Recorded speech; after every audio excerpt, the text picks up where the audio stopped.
Good evening, ladies and gentlemen. Thank you so much for joining us here on Tuesday Night Learning. I'm very, very excited to have a guest that I've gotten to know over the last few years, but actually I've known him long before that because of his writing. It is none other than journalist extraordinaire Matti Friedman.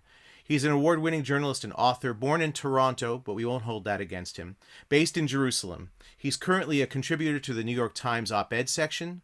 His last book, Spies of No Country, Secret Lives at the Birth of Israel, won the 2019 Natan Prize and the Canadian Jewish Book Award for History. Pumpkin Flowers, a soldier's story of a forgotten war, was chosen in 2016 as a New York Times notable book and one of Amazon's 10 best books of the year. His first book, The Aleppo Codex, won the 2014 Sammy Rohr Prize and the ALA's Sophie Brody Medal. There are so many accolades we could go on, and we wouldn't have time to talk. So, Matti, welcome. It's great to have you here with us virtually at Shar HaShamayim. Don't let me stop you with the accolades. Keep going. Thanks so much for having me. It's a real pleasure. It's our pleasure to, we've been discussing and scheming a bit over the last couple of years about actually getting you physically to Shar HaShamayim. That is not a goal that we are abandoning tonight. As soon as it's possible to catch a flight out of Israel and to get over to Montreal, I'll be there. Are you vaccinated? I don't. I feel bad saying this to a Canadian audience, but yeah, I'm vaccinated, and so is my wife, and so is my 16-year-old nephew. Amazing. We're jealous. Not everything here works, and not everything about Israel is in great shape, but the vaccination system has worked marvelously so far. Amazing. At what point did you make Aliyah? I finished high school in Toronto when I was 17 and came. It was supposed to be for a year. I went to a kibbutz, a religious kibbutz in the north of Israel, and was expecting to go back actually to McGill, but I never did. And that was 1995. So I've been here for more than 25 years. Wow. And when you came there, did you have journalistic aspirations already? Not serious aspirations because I was so young. I was 17. If you look at my middle school yearbook, it has a very nerdy picture of me, and then underneath it says, Of what do you all want of to us. be? Yes, but mine was particularly bad, and it said, "What do you want to be when you grow up?" And I said journalist. I don't think I knew what that was. So I did have this big idea that I like to write, and that would be a cool profession. Of course, I didn't know what it entailed. And when I came to Israel before I ended up in the army, I did an internship at a magazine called the Jerusalem Report, a news magazine that published in English at the time, and I liked it, and I guess that's what I've been doing more or less ever since. So when you came to Israel, being a chutznik, did you already have sort of an idea of the way that Israel was portrayed in what you had read in North American newspapers? No, I don't think I did. I didn't have a sense, or I didn't have a critical take on media coverage of Israel. I came and I was very, very young, and I didn't have much sense of perspective on anything. And it took many years for me to figure things out. And I went through a few different phases. I worked for the Jerusalem Report first as an intern, and then as a freelancer, and then as a staffer for a few years. And then from the Report, which is an Israeli publication in English, but an Israeli publication, I moved to the Associated Press, which is the big American news service, which was a completely different scene. And I ended up being there for more than 5.5 years, and kind of learned what the international press looked like. And I've developed a kind of take on it that wasn't the take that I came with when I started to work as a journalist. And now I have a more critical take on the way the mainstream press covers Israel. I hate using that term because it makes me kind of feel like a conservative radio talk show host or something. But the way Israel is perceived is not always accurate, and it's problematic in many ways, although I do maintain connections to that world, and I publish as much as I can in mainstream papers, and I haven't abandoned it by any means, but I have a critique of it that I've expressed in writing in the past few times. So I also moved to Israel to study in the late '90s, and I remember reading the Jerusalem Report, and its demise was kind of a sad thing for North American. I wasn't exactly an Ole, but I felt like I was. To lose that sort of the outsider's insider perspective of non-Israelis came to Israel and reporting the news as they saw it. I couldn't agree more. It was such a great magazine. Of course, I didn't appreciate it enough because it was my first job. So I thought all magazines were like this, kind of serious, knowledgeable people. Like you said, people who came from the outside, but who were living in Israel. So they were committed to the place. They weren't transient foreign correspondents who were here for a couple of years. And they were deeply knowledgeable people, but who had that kind of ability to zoom out that came with being immigrants. And I think we need it now. We need a serious publication like that now when we're kind of hostage to tweets and superficial takes and a lot of ideology masquerading as journalism. A I place sort of like feel the like in a report. certain I've always felt in a certain way that the Times of Israel has almost a little bit picked up that mantle. It's not coincidence that the founder and editor in chief of the Times of Israel is David Horowitz, who was also the editor of the Jerusalem Report. And a few of the personalities overlap. So it's a news site rather than a news magazine. But in terms of its approach, you're absolutely right. So moving from that sort of a Hamish environment to something like the Associated Press must have been a major cultural shock. It was. It was. At first I was thrilled just to be working for a place that actually, paid your expenses and had paper in the fax machine and toilet paper in the bathroom, which wasn't always true as the Jerusalem Report and the Jerusalem Post kind of faded into dire economic straits. But I went to the AP. Was thrilled to get a job there. The AP, the Associated Press, which is headquartered in New York, is massive. Thousands of journalists. It describes itself as the world's biggest news organization. Reuters also describes itself as the world's biggest news organization. So one of them is probably right, but they're both incredibly influential. A lot of the news, the kind of raw news material that you consume, even in Montreal, comes from the AP. So there are more famous players in the news industry. Of course, the New York Times is a good example, or the New Yorker, but the heavy lifting of news reportage is done by the agencies, which is mainly the AP and Reuters. So it's an incredibly important place to work because it ends up shaping news coverage for everyone else. When I was working for the AP, we provided news material to 10,000 different news outlets, radio stations, websites, newspapers, people who were using AP copy. So, you'd read the Globe and Mail in the morning and it would be, the story from Israel would be an AP story, or you click on the CBC and the footage from Israel would be AP footage. So it was kind of the nerve center of the news world in many ways. And I was very lucky to find my way there in the summer of 2006 during Israel's war with Hezbollah. That's when I got my first job there. Wow, what a time to be cutting your teeth in the world of journalism. But the to I can imagine that an association like the Associated Press is a little bit of a revolving door of faces sometimes. Right. So the way the international press tends to work is that you have local hires, people who are based in whatever country is being covered, speak the local languages, can kind of do the day-to-day reporting. But the people running the show tend to be foreigners, people who are sent from abroad, sent from the headquarters, whether it's London or New York, or people rotated around different countries. It's a So strange world where the experts, people who are supposed to be the Western world experts on foreign countries, are actually people who don't know very much about those countries, and that has a pretty major impact on coverage, in my opinion.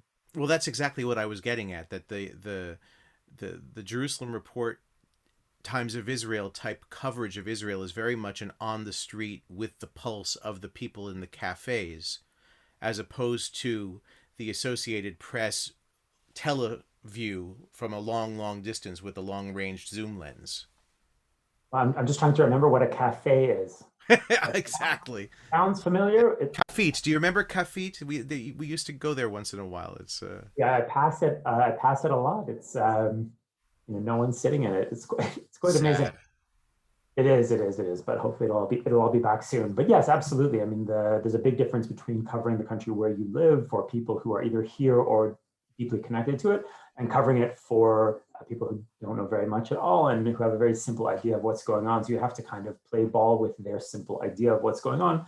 Otherwise, they won't know what you're talking about. So if you do a deep dive into some obscure aspect of life in Israel, as we would do at the Jerusalem Report, that wouldn't make sense for an AP audience. People had a very kind of schematic view of this place, and we're mainly interested in the Israeli-Palestinian conflict, of which they had a very specific picture, and we kind of played ball with that, and we were kind of covering based on instructions from the people in charge here, who were foreigners. For most of my time at the Bureau, the guy in charge wasn't a local. He didn't speak Hebrew or Arabic.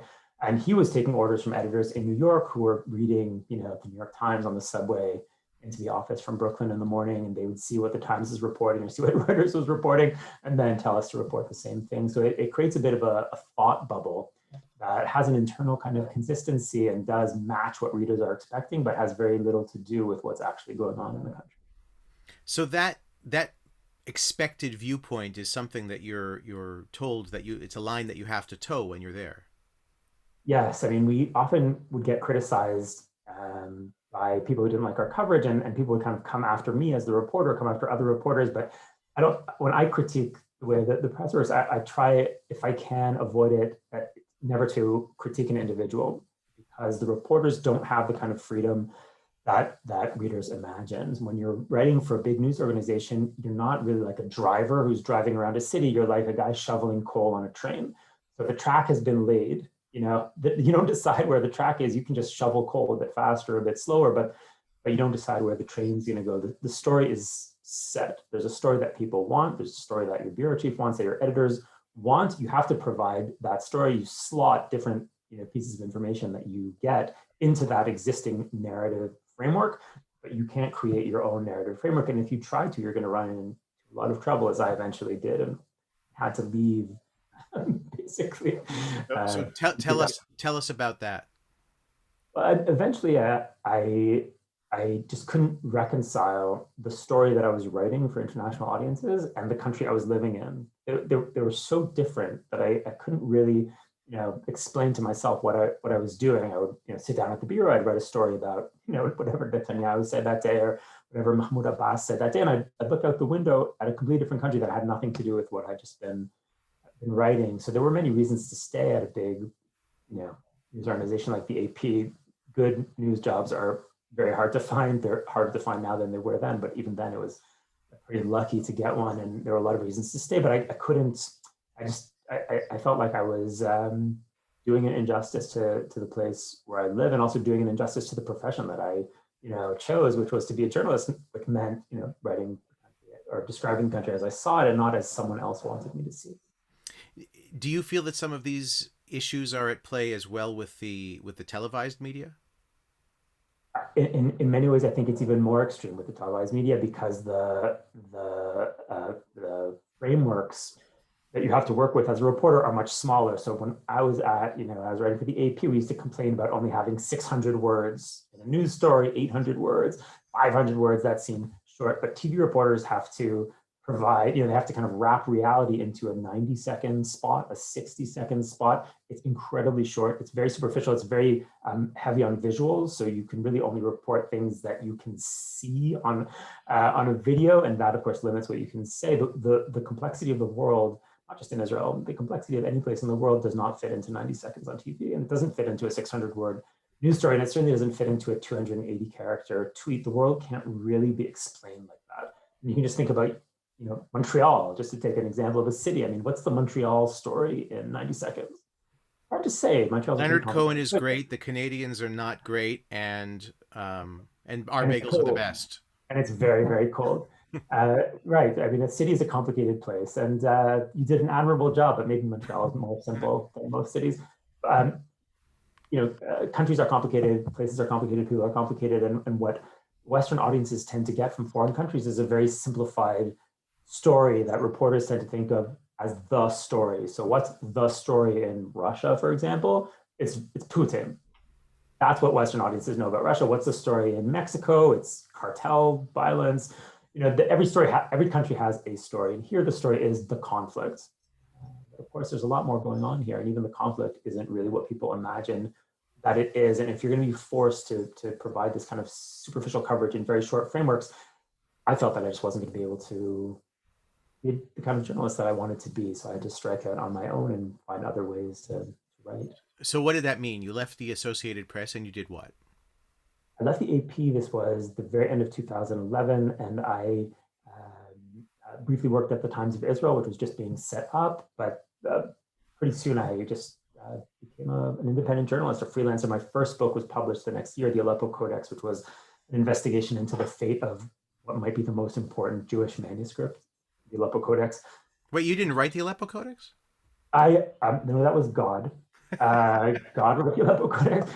And when people say that the Aleppo Codex is the most important Jewish book, they mean the actual manuscript, the Aleppo Codex, and not my book, which is also called the Aleppo Codex. My book is the second most important Jewish book. And the original Aleppo Codex is the first. It's the most perfect copy of the Tanakh, and it has a very dirty story. The manuscript has a very dirty story and kind of an interesting tale about how it moves from place to place and how part of it gets stolen. And that book came out in 2012, and it did well enough to allow me to continue to be a freelancer. And I've written a few books since then and done other kind of freelance stuff. But in order to tell the story about Israel that I want to tell, I've had to remain independent, which, by the way, doesn't mean that I'm trying to tell a positive story about Israel. A lot of the stories that I tell about Israel, certainly my books, are not necessarily positive stories. So I'm not trying to write a great story about Israel necessarily, although some of the stories are great. What I'm trying to do is remain independent and tell the stories that I think need to be told, which means not allowing myself to be controlled by ideological players on either side, whether that's kind of pro-Israel PR types or anti-Israel types. Both of those worlds have a lot of resources, and you can kind of get drawn into them. A lot of people are, but I've tried to maintain independence, which I think is why people take my writing seriously, although of course not everyone does. Well, you can't please everybody all the time, especially in Israel. But so one of the pieces that you've written recently that really resonated with me was a piece that was in the New York Times in September of 2019. And I don't remember which round of election it was before, because I don't even know if anybody knows how many elections there have been. There have been so many. But the title of it was "The One Thing No Israeli Wants to Discuss." And it resonated very strongly with me because it spoke about a time that I was living in Israel, and that was the beginning of the Second Intifada, and how difficult it was and how really gut-wrenching it was. Every week, it seemed, something else was blowing up, and nobody really felt all that safe, and a lot of people were lost. And here we are nearly 20 years later now, and that is still resonating. Can you talk about that? Thank you for mentioning that piece. I wrote it, and I too, I must admit, I don't remember which election it was. I think it was either the first one or the second one we've had. We're going into our fourth in the space of 2 years, of course. But it struck me that time that you mentioned that you lived through, that I lived through. I was a university student in Jerusalem in those years, talking about the late 90s to some extent, but the big wave of suicide bombing was between 2000 and 2004, after the collapse of the Oslo peace process in 2000. And Jerusalem was kind of hell at that time. Buses blew up, cafes blew up. I was a student at Mount Scopus when they blew up the cafeteria at Mount Scopus, and it was a horrific time, and it scarred everyone, and it completely changes the way that Israelis see the region and the chances of peace. It completely shapes the political world we now live in. It kills the left as a viable political force in Israel. You can't understand anything about the country unless you understand what happened in those years, and yet people hardly mention it. And it doesn't even have a name, as you called it the Second Intifada, which is what we call it, but we don't even have our own name for it. The Intifada is what the Palestinians called it. We never gave it a name, and as soon as it was over, people shoved it into the dark recesses of their mind because it was just too awful to remember. So we all understand that it happened. We all drew political conclusions from it, mainly regarding any withdrawals in the West Bank or any attempts to kind of create a power vacuum in the West Bank that could boomerang like it did in the 90s. Those are all basically accepted consensus positions in Israeli society, but we don't talk about it. And if you look at international press coverage, most of the correspondents who are reporting here weren't anywhere near this place when that happened. They came in years later and basically have no idea that it happened. So they see that there's a separation barrier, but they don't really understand why. And they see that the left is kind of hapless and gasping for air, but they don't understand why. And the whole political landscape of the country is completely incomprehensible unless you remember those years. So that piece was an attempt to explain why people vote for Netanyahu. That's basically what I was trying to explain. I personally do not vote for Netanyahu, but a lot of people do. A lot of sane people do, and a lot of it has to do with the unarguable fact that Israel at the moment is incredibly safe compared to what we're used to. The number of Israelis who were killed in security-related incidents and conflict-related violence last year was the lowest it has been since the founding of the state. So if we look back 20 years and we're talking about hundreds of civilian casualties, more than 1,000 Israelis are killed in that wave of terrorism. It was terrifying to go on a bus or sit in a cafe. And if we look at Jerusalem today, which is where I'm sitting right now, it's much safer than any American city of equivalent size. Netanyahu understands that the public understands that he deserves some or much of the credit for that. He's been in power for more than 10 years, in which violence has dropped to historically low levels. That's a big part of the Israeli political psyche, and I thought it was worth pointing that out. Yeah, it was. I mean, talk about the press coverage of that time.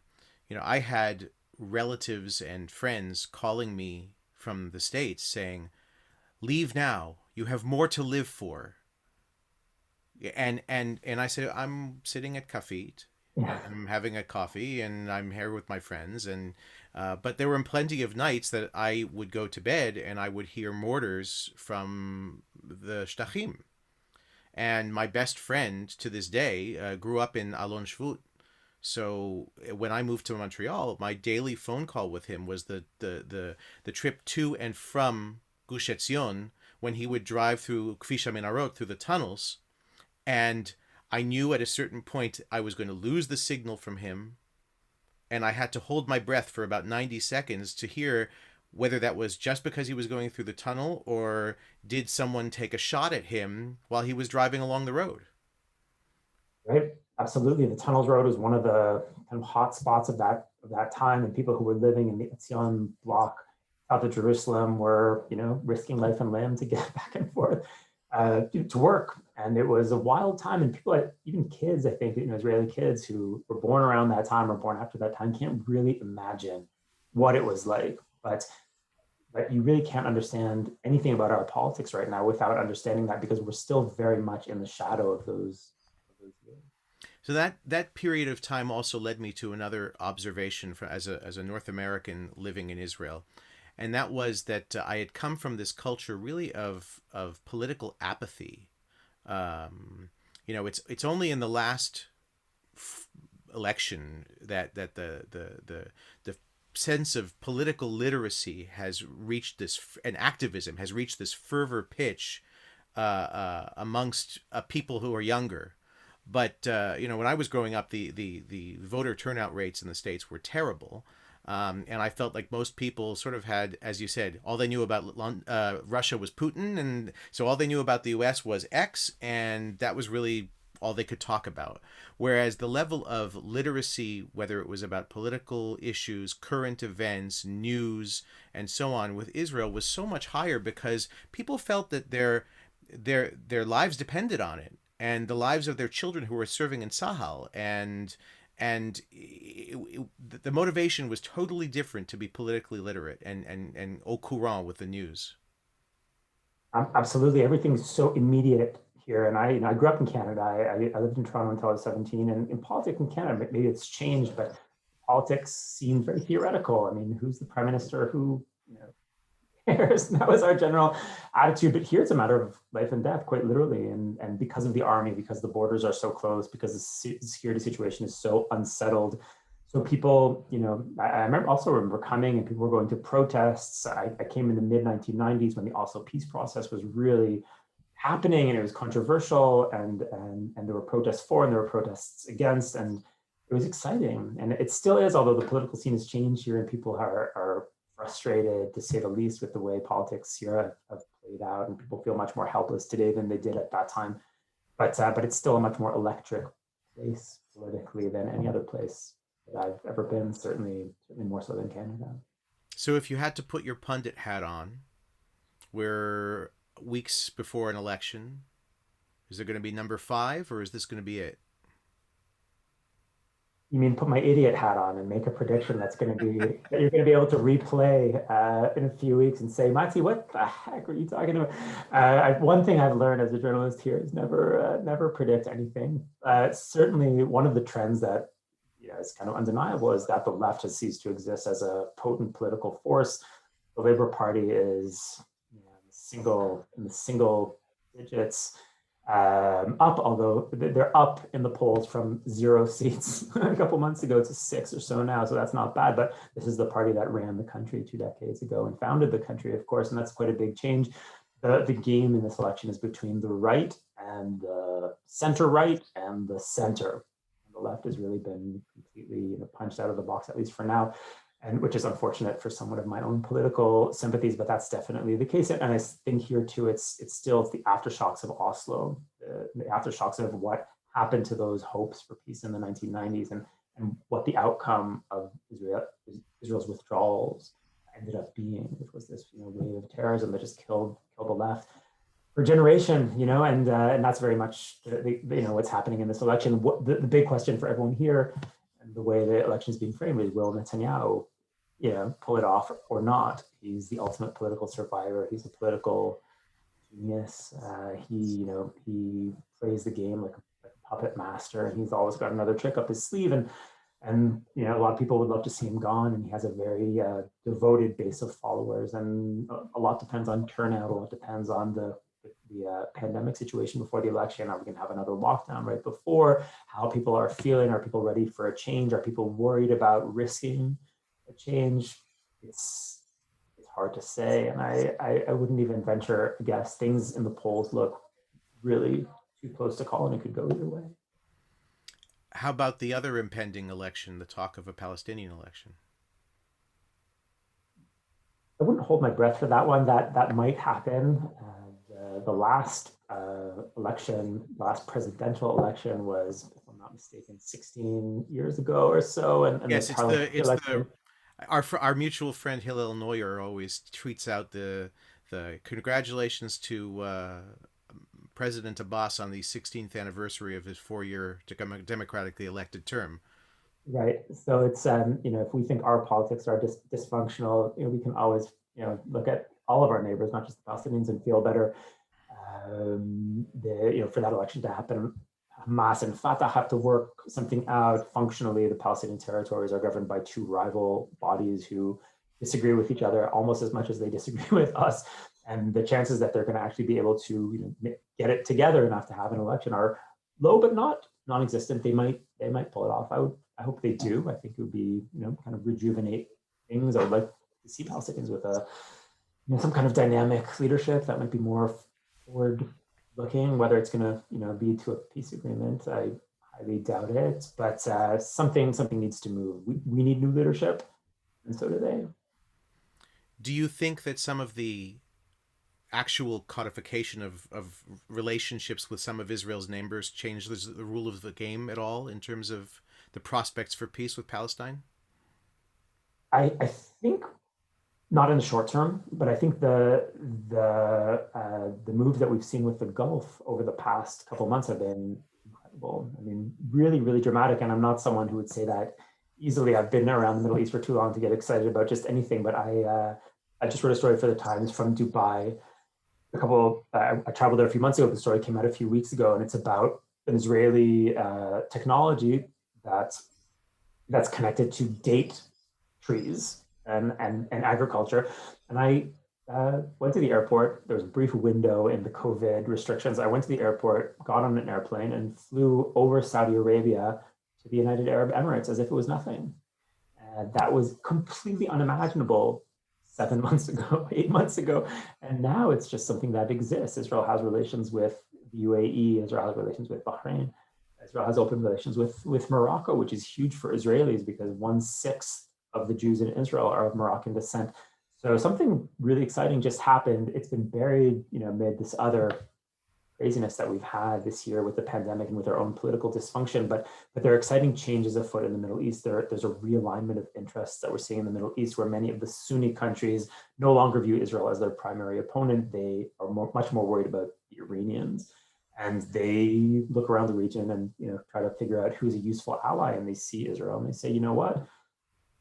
It could be worse. Let's try being friends with these guys. So that's a very exciting development in its own right. Even if it doesn't lead to a peace agreement with the Palestinians, that dynamic is separate. And I think that the clash between the Jewish national movement and the Palestinian national movement, that clash is basically irreconcilable. And the idea that we had in the 90s, which was that we'd split the difference and there'd be some kind of compromise, and that's unlikely to happen. It's not that kind of conflict. But that doesn't mean we can't have any progress with the many other countries in this region. And I don't think that these agreements hinder progress with the Palestinians. On the contrary, I think that any change in the dynamic that leads Israelis to feel more secure in the region will ultimately end up being better for Palestinians, and certainly better for Israel's own Arab citizens, who will increasingly serve, I think, as a bridge between Israel and its new friends in the region. So speaking of Israel's own population and the pandemic, I don't know if you watch Saturday Night Live, but this past week's Saturday Night Live weekend update segment has received quite a lot of press here. I believe that the headline that they reported was that 50% of the population of Israel has been vaccinated, and Michael Che said, "I'm sure that's the Jewish half." And talk to me about what the reality is of that, and what the press is saying in Israel about the responsibility of Israel, Palestine, vaccines, healthcare, etc. Yeah, there's a lot to be said about that. I mean, that it's a joke, So I don't know if we have to, No, we I don't don't have have to unpack that necessarily. no, but I don't think. I mean, a lot of people kind of became very flustered and angry because of that joke. It's better just to let it slide, in my opinion. But at the same time, I think that it's based on something that's disturbing, which is connected to what we were talking about when we talked about press coverage, which is that increasingly, because of this hostile press story that's been accepted in the liberal world, Israel has been successfully associated in the mind of millions of people with racism and discrimination and inequality. And in many ways, it's the first country that comes to mind in that context. For example, the only organized boycott of anyone in the liberal West right now is a boycott of Jews who live in Israel. And that's undeniable. Fact, Israel's been condemned. You mentioned Hillel Meyer, who's doing great work at the UN.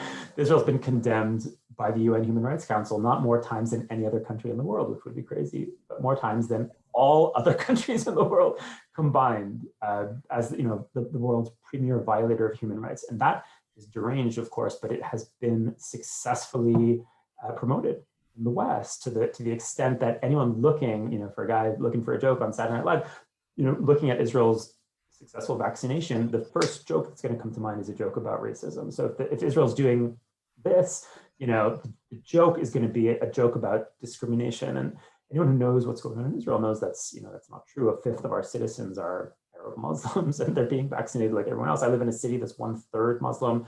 Everyone's being vaccinated in Jerusalem. There is built-in inequality in our reality, unfortunately, involving 2.5 million Palestinians who live in the West Bank, who've been under Israeli military rule since 1967 for complicated reasons, not all of which are Israel's fault. The Middle East is a complicated place, and a lot of bad decisions have been made, not just by us, but also by us. And the Palestinians have limited self-rule under the Palestinian Authority, but under Israel's overall control. So the question is, who needs to vaccinate these people? Under the Oslo Accords, it's the Palestinian Authority. The Palestinian Authority has a responsibility for education and health, and they're supposed to be vaccinating everyone, and they're making moves to obtain vaccines for their people. But I think people on that side of things, on the Palestinian side of things, spotted a good propaganda opportunity, a good PR opportunity to point out the inequality, right? The Israelis are doing this great job vaccinating all their people, first place in the world. At the same time, the Palestinians aren't being vaccinated. So you can score an easy PR point in that way. And they have, they're pretty good at PR. The fact that it's not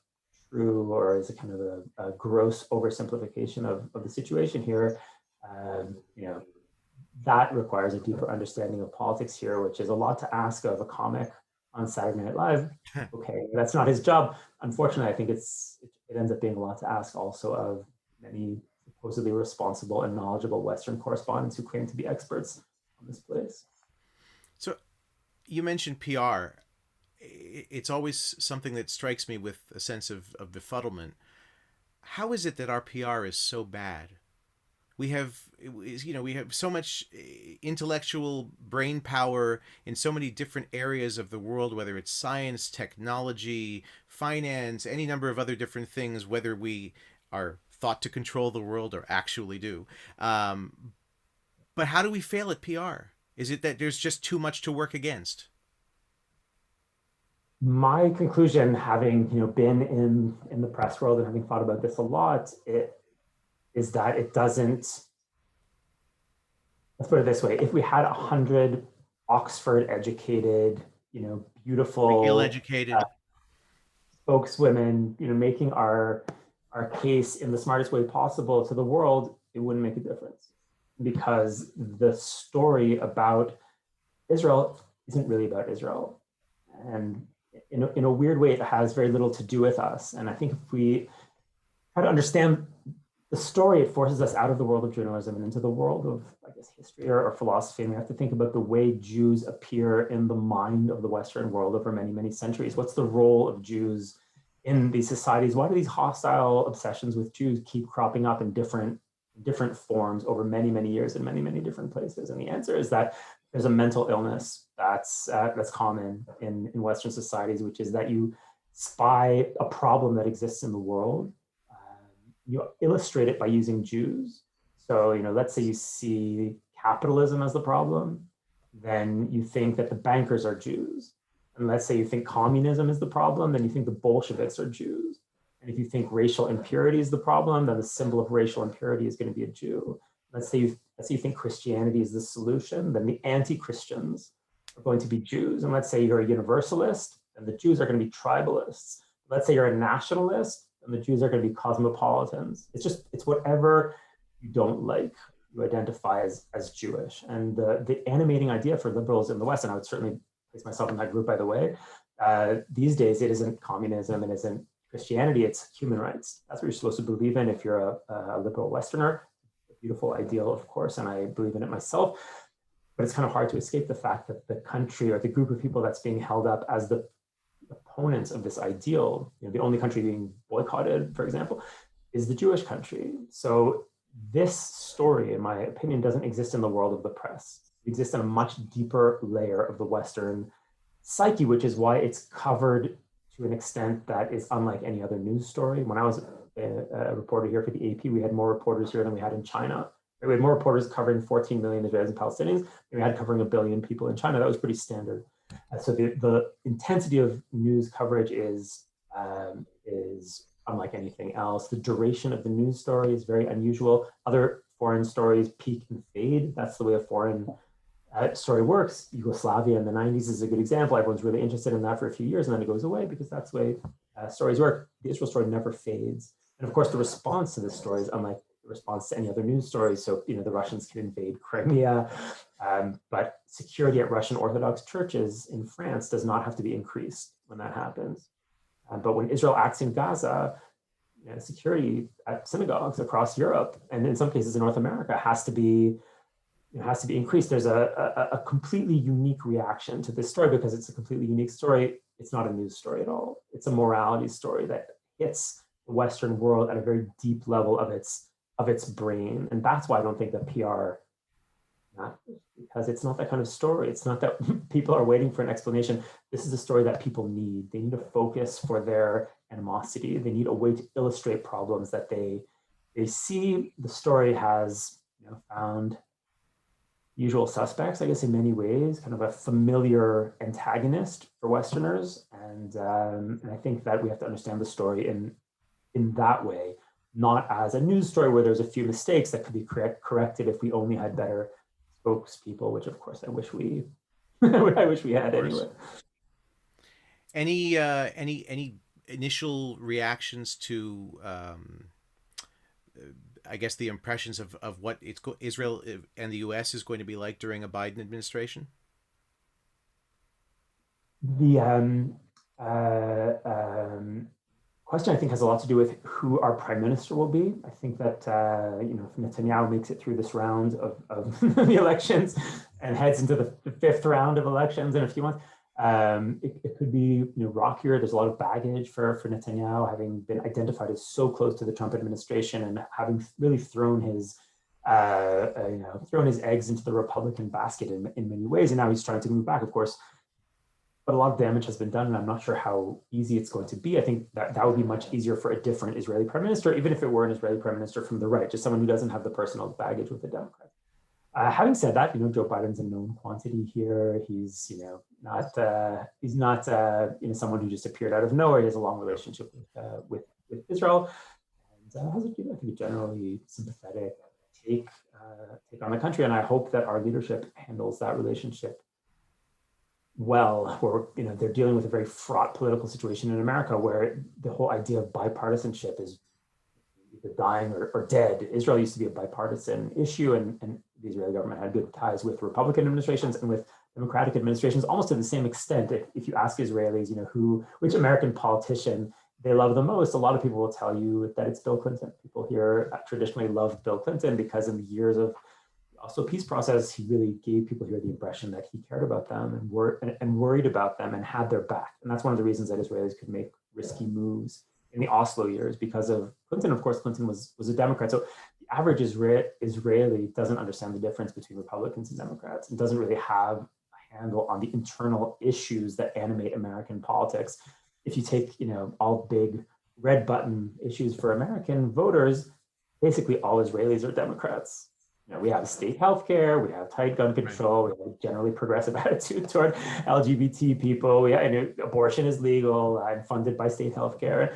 So it's that kind of country. What people understand when they're looking at an American president is one thing, basically. They understand, does this guy like me or not? And they looked at Clinton and said, yes, this guy likes me. They looked at George W. Bush. They said, yeah, we trust this guy. He has our back. They did not get that impression from President Obama. They did get that impression from President Trump without, I think, understanding, all of the domestic controversies that were being generated by the Trump administration. And Biden, I think, has that impression that Israelis like. He's the kind of an old-fashioned American politician, the kind that Israelis know and would instinctively trust. And I think people are kind of on the fence, waiting to see what he's going to do. And again, I hope our leaders handle that correctly. I think we all do. A lighter question: what do you make of the Israeli, I would call it, infiltration into North American entertainment, whether it's Fauda or Tehran or even Sacha Baron Cohen's Ellie Cohen story, a series on Netflix.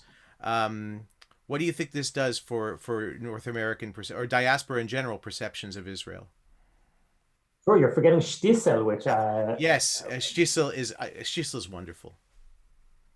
It's not just that Israelis are kind of on North American screens, but it's good Israeli entertainment. So it's not it's not Exodus. It's not like these cheesy stereotypes. It's actually good, interesting drama that that Israelis like and North American audiences like, which was never the case. I mean, Israelis never watched Exodus. That was never a movie that people were interested in here because it's so obviously ludicrous. But Fauda is a genuinely a good show that people really like here, and I think it's great. And I think that one of the themes of those shows is very powerful in my opinion, and it's one that I've worked on a lot over the past couple of years. The theme of Fauda and of Tehran and of the Spies. So 3 of the 4 series that you just mentioned.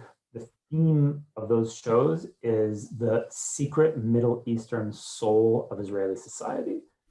I think that's very, very important. And people looking at Israel, Jews and non-Jews, I think, have always seen Israel as a European country because of those portrayals of the early Israelis as blonde pioneers. And we always associated ourselves with the world of Europe, and Israelis always wanted to be European. And the story of Israel was always associated with Herzl and Vienna. All you have to do is live there, and it's not. You just have to stand on an Israeli street corner, right? You have to go to your hummus place in Jerusalem. Half of the Jews in Israel have nothing to do with Europe. They came from the Islamic world. They came from Baghdad. They came from Casablanca. They came from Tehran. And they've shaped the country, which is a much more Middle Eastern place than our image would suggest. So those shows get at that. Fauda is about these Israeli agents who pretend to be Arabs, but if you get the subtext of the show, the Israeli Jewish agents are actually from families that came from Arabic-speaking countries. Yeah. So their Arab identities are native in a way. It's not a facade. It's something that they really are. Same goes for Eli Cohen. He pretends to be a Syrian, but he is in many ways Arab. He's a Jew from Syria. His Arabic isn't fake. It's real. And the agent in Tehran comes from a Persian family. and she really is Persian, and she has relatives in Tehran, and that is all very interesting and very, very important to understanding the real soul of Israel. And that's why I'm so happy to see these shows, not just on North American TV, but popular in North America. Yeah, I think it presents a very different view and into Israeli life, and the, as you said, the soul, the Middle Eastern soul of Israel. The, It's the next step though is to remove it from the military context. So Fauda and the Spy and Tehran are all, they kind of play with the cliche of Israelis as soldiers or spies or secret agents. That's very much a cliche. It's, the old Mossad cliche that people like. The next stage, Gidon, is to do, the great series about your hummus place, about Pinati in Jerusalem, and about the family that runs the hummus place, and to present Israelis as complicated Middle Eastern characters in a context that has nothing to do with the conflict. listen. We've got Wonder Woman. That's true. That's true. But she's also a warrior. I wonder about that. She's Israeli and she's a fighter. And one thing people know about Israel is that we have women in the army. So I think even there, it's a wink at an Israeli stereotype. That's a good stereotype, but it's still a stereotype. But we're definitely going in the right direction. What do you think? What do you think Israel's going to be for your kids' generation? How That's old a are you? Tell great. us about your family. How old are your kids? I have four. I have two 13-year-olds, twin boys, one 10-year-old girl, and a 4-year-old. And it's a good question. I mean, I think that when I look at Israel, I think in a very different way about the society and about our leadership and about our politics. Our politics are broken. Our political system is dysfunctional, and our leaders are, in my opinion, failures. Notwithstanding individual successes, and I think as many individual successes, but the society is fraying at the edges, and the constituent parts of the society are at war with each other in many ways, and that's a political tactic that Netanyahu uses. That's the way he kind of generates political heat to drive his engine. The old unifying leaders are gone, and the political language here has completely changed. And that's very worrisome because we're a small country. This is a very tough area. We're not going to be able to survive if we're at each other's throats. And that style of leadership, the Netanyahu style, the Trump style, it can't work here in the long term. And it's a disaster for us. We need some kind of unifying ideal. We need to get back to having leaders of high caliber who try to unify as many Israelis as possible behind them and move forward. That's as far as politics are concerned. So I'm quite worried about that. At the same time, our society in many ways has never been in better shape in terms of its internal creativity, in terms of its economic zest, in terms of the electricity of life here, the safety of life here. Now is a kind of a dark moment because of the pandemic, but Tel Aviv became one of the greatest cities in the world. And it's not because of donations, and it's not artificial, and it's nothing that was imported from anywhere else. It's completely native. Israel hit its stride about 20 years ago and found this Middle Eastern, Jewish, European, Mediterranean energy and just took off. And the society is incredibly compelling and powerful, and there's a lot of reasons for optimism there.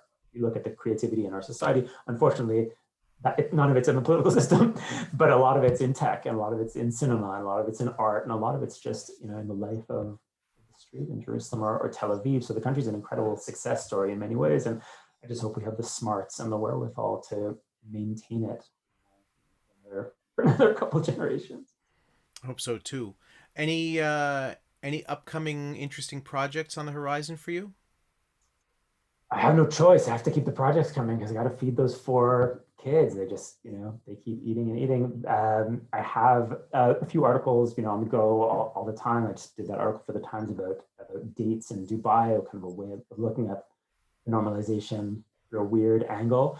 I have a book that came out before the pandemic called Spies of No Country, which is about Israel's first intelligence agents in 1948, Jews who came from the Arab world who then posed as Arabs or reasserted their native Arab identities in the service of the Zionist project. Wasn't there supposedly some new footage movie footage that came out last week of Eli Cohen from Russia? Yes, I didn't get to the bottom of it, but I saw it on TV. That somehow he was caught on film. You see him walking on a street in Damascus, and it's Crazy. stunning. It's stunning to see. The doomed spy, of course, for those of our viewers who don't remember, hung in Damascus in 1965. And I have another book project that's in the pipeline. It's still a bit too early to say too much about it because Now I I don't know want we to. can't talk about it, but I I think don't it want to might jinx it, be but I will say that it's about. well, it might be of keen interest to our community. Yes, well, it is. I think I won't be giving away too much if I say it's about the second most famous son of the Shah after Hazan Gideon Zelermyer. Uh, Oh, flattering um, will get you everywhere.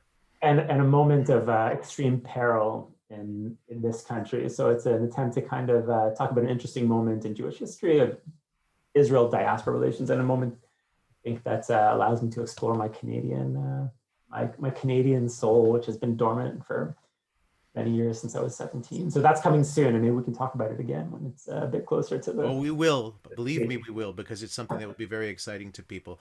A couple of quickies before you go. So, favorite place for hummus in Jerusalem? You're not going to like this answer, you don't, because I know you're an Nami? acolyte. No, I know you're an acolyte of Pinati, which is downtown. They've opened up a few other branches. Yeah, but As the branches aren't the real thing. the branches aren't the real thing. The real thing is smack in downtown Jerusalem on King George Street, and I do stop there on occasion. But my favorite place in Jerusalem is not far from where I live in Talpiot. It's called Hummus Talpiot. It's totally I know it. workers hummus place. It serves the guys who work in the garages around Talpiot, and I just more than Pinati, but maybe we can have another Zoom discussion where we fight it out and we can No, that decide has once and for no all. that has to be done in person. Yes, the hummus, like a bake off. I don't know what it would be if it was hummus, the hummus off. Um, Yeah. Something we could do. We could have a big event in Montreal where we have blind taste tests of different kinds of hummus from Jerusalem, and we let the community decide who is the king of. I like it. I like it. Matti, this has been a fantastic conversation, and it leaves me both excited that we have this budding friendship and relationship, and we are going to get you to the Shar in person. It also leaves me sad because it's now been, I think, the longest stretch that I've gone in the nearly 20 years that I've been living in Canada without being in Israel because of this pandemic. So the more you talk to me about our favorite hummus joints, the harder it is to feel that separation. I'll make sure there's some hummus left when this thing is over. Deal. Thank you so much.